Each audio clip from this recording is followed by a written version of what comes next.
Hello, আসসালামু আলাইকুম guys. আমি আমার নিজের জন্য একটা নিউ কিচেন রুম তৈরি করছি। আপনারা সবাই দেখেন এবং কমেন্টে জানাবেন কেমন হয়েছে।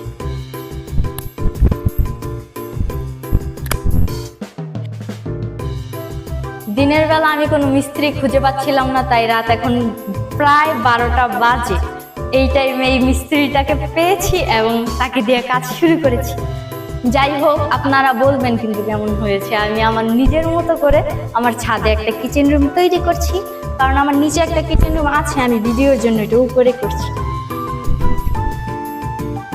তারা কাজ করছিল, তখন আমি তাদের জন্য নাস্তা নিয়ে গেলাম, কারণ 12টা বাজে, মানুষের তো কিছু খেতে হবে না, তাই তাদের জন্য চা বিস্কুট নিয়ে গেছি। খাবার খেয়ে তারা আবার কাজ শুরু করে দিয়েছে, তো আপনারা দেখতেই থাকেন তারা কি করে। তো আপনারা দেখতেই পাচ্ছেন যে এক সাইডের কাজ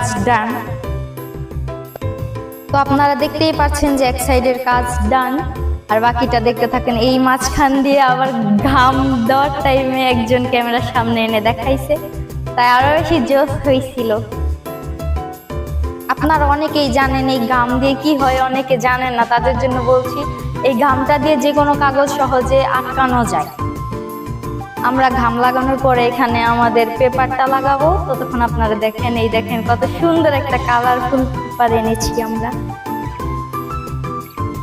পেপারটা বারবার নড়াচড়া করছিল, তাই আমরা আবার উঠিয়ে অনেক চেষ্টার পরে লাগাইতে পারছি এবং দেখতেই পাচ্ছেন আমাদের ফাইনাল লুক চলে এসেছে।